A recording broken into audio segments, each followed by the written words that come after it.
Hey guys, how's it going? Michael Troy here, and today we're looking at The Little Book of Wonder Woman by Taschen. Okay, so this is not published by DC Comics, it's Taschen, the big, they do a lot of gorgeous, coffee table books and photography books and stuff. So this is kind of a different thing. This must have been a gift. I normally wouldn't buy something like this for myself, even though it is cool. That's what I'm going to show you guys it today. If you did get this for me, leave a comment and let me know. I can't remember. Anyway, that's terrible. So, it's a cute little book. I mean, it's like, as you can see, it's like smaller than a novel. Hence the name, The Little Book of Wonder Woman. I love the cover, the classic H.G. Peter art, the original Wonder Woman artist, co-creator. So good that we love. I think that's Ross Andrew, but I'm not sure. Anyway, you can see it's a fairly thick book. Nice little gift book. If you guys don't have this, I recommend it because it's super cute. I love the opening. I just love any old Wonder Woman art. It's so cool. I've never seen a lot of this art. I'm guessing Paul Levitz wrote this, or at least edited it. That's cool. Never seen that image before. It's from the New Frontier. Why do we love Wonder Woman? Why do we love Wonder Woman? I mean, what's not to love? She's so great. I just feel like she's been part of my life for so long, ever since I saw, Wonder Woman, Linda Carter, and cover to issue #1. Very classic, iconic. I don't know. She just represents truth and beauty and everything good that we're supposed to be. So she's an ideal. She's a role model, something to aspire to, something to look up to. There's some original H.G. Peter designs. I mean, how cool is that? He comes from fashion illustration, and I think it shows. He's just, he can do the action stuff, obviously, but it's so funny. I love that. Looks very sign of the times, like 1940. She's got high heel boots on, and these are culottes. It's not a skirt. Culottes. You can sort of tell there. I think that's kind of genius, It's like, don't use the feminist trope of giving her a skirt, but, beat the criticism by doing flouncy culottes that kind of look like a skirt. Love this art here. Anything vintage. I mean, there are so many great things in here. This is such a great little book. It's just pretty comprehensive, showing me things that, art that I've never seen before. So I'm, happy to see it. This is cool. I don't know what that's all about, but I love all the old comic book covers from the 40s and the 50s, and comics were just so silly and goofy with so many weird, different concepts, but I mean, they were so popular, and that's what comics are supposed to do, I guess take us away into a fantasy world, but just, like any novel or anything like that. So much great art by H.G. Peter. I would love to, it's like I'm so familiar with his Wonder Woman art. Great little Etta Candy and Cheetah here, and this stuff is really cool. Anyway, I've seen so much of his Wonder Woman art. Very racist tropes here of Asians. Very common in the 40s because of, World War II. Sign of the times, for sure. Wonder Woman has a lot of issues, but it's very common for comic books, to contain, I mean, things, unfortunately, thank God things are better now, but they were definitely different. I mean, I'm not saying it's all that, but there's a fair amount. Really pretty art. It's funny because a lot of comic book artists became comic book artists in this era. Can you believe this? Because so many people are trying to break down the doors at Marvel and DC to become artists.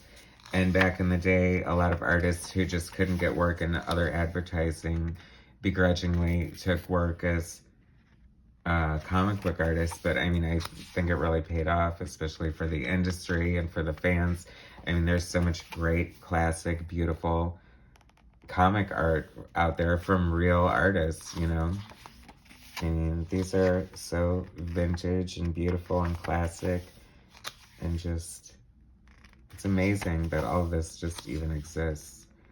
You know, I really wish comics, they seem to go in cycles as far as popularity. Supposedly 2020 was a big year for comics as far as selling and stuff. I don't know how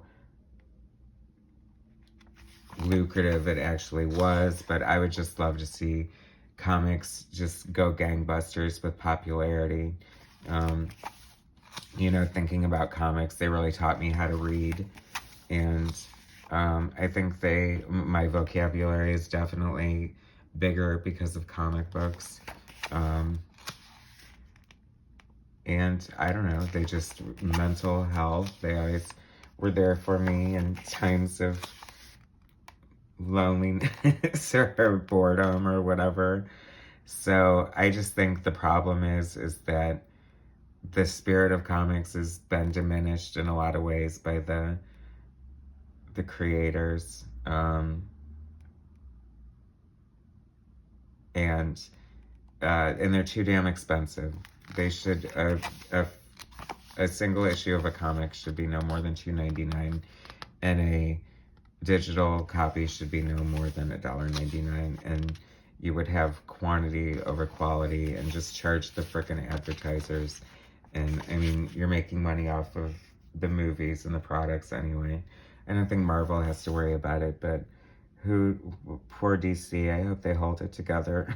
All the ups and downs that they've had over the past couple years, and they have such a great stable of characters. It would be so nice if they were just, from the comics to the films, just given their proper due and treated how they need to be. I mean, basically, we have the first Wonder Woman movie was good, and that's pretty much it from DC. I know you can argue with me on that one, but I just think when you compare it to what they're doing with the Marvel Universe properties, it's just, they really need to take a page out of their book. Oh, that's some cool Nick Cardy art from the Teen Titans. This is just covering a lot of stuff, and this is when Wonder Woman lost her powers and it got all gnawed and everything. That's funny. Let's see. Joyce Miller as Diana Prince and artist Mike Sikowski in a publicity shot touting Wonder Woman's radical remake. Artist Mike Sikowski sketches a model in front of a wall of comic book covers in Carmine Infantino's office. So how cool is that? I love just like little nuggets of history. It's a fun little gift book. If you don't got it, you need it, because it's cool. Super Friends, that's like, next to Linda Carter, that's my second favorite version of Wonder Woman. I just remember I love her with her commanding voice. Great hair, Batman. She was so cool. And her flip hairdo, of course, that helps. Never really into Marvin and Wendy. We need the Wonder Twins.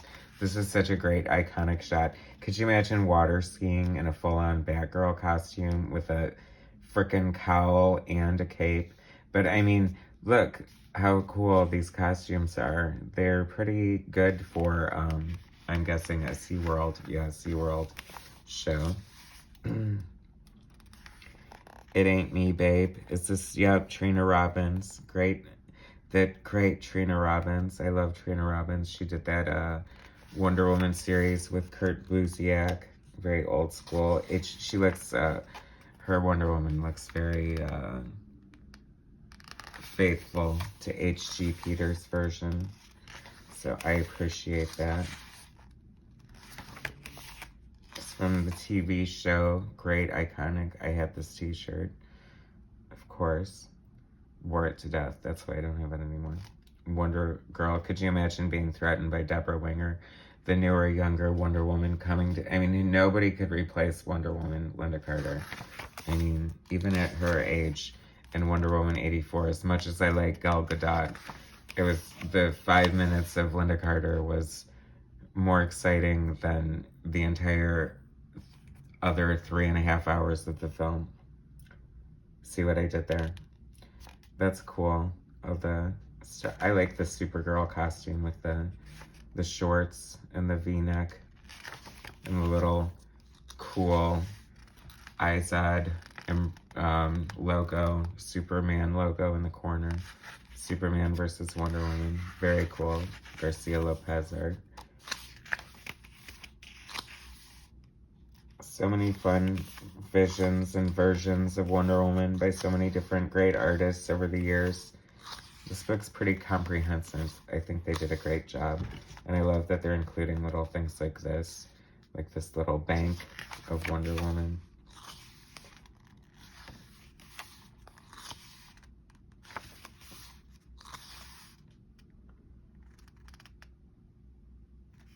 It makes me want to read like every issue of Wonder Woman from #1 to modern day. And there's a famous cover of Wonder Woman quitting. Superheroes are always quitting or dying or losing their powers. Great Brian Bolland art. The Dark Age from 84 to 1988. How dare they? What do they mean, the Dark Age? Kingdom Come. Such a great Wonder Woman there. Alex Ross. George Perez. Superpowers. Jack Kirby drawing Wonder Woman, which is cool in of itself. John Byrne's A World Without Wonder Woman. So apparently this book came out the same week that Princess Diana died in a car crash. So it's forever tied John Byrne to Princess Diana as a predictor of her death. But I mean, come on, that's like just one of those weird coincidences. Maybe this was the Dark Age when Artemis took over as Wonder Woman. I love Artemis. She is so cool. It was fun to have her as Wonder Woman. And then Diana had to wear her infamous, they call it the leather biker outfit or whatever. It was the last issue of her series before George Perez took over. Little Mindy Mayer action. I loved Mindy Mayer, her publicist. John Byrne from the first cover of his run with all that big old 90s hair. Great Brian Bolland cover, some more John Byrne art. The modern age, electric blue Superman. Oh, there's the Wildcats. I mean, is anyone really excited about having a Wildstorm in the DC universe? Every time they try to make them happen, I'm just like, eh. Great Adam Hughes homage to Sensation Comics. Wonder Woman's first appearance.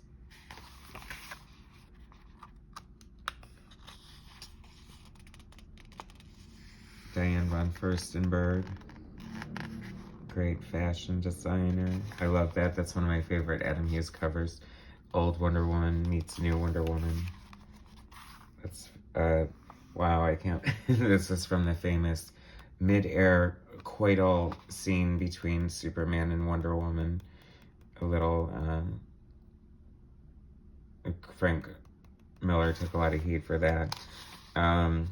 This is such a famous, iconic J.G. Jones cover of Wonder Woman putting her boot on Batman's head. And that's so great. They need to make this like a movie poster. They need to make it a movie. Trinity by Matt Wagner. That was a good series. Some great, more J.G. Jones Wonder Woman art when he was doing covers.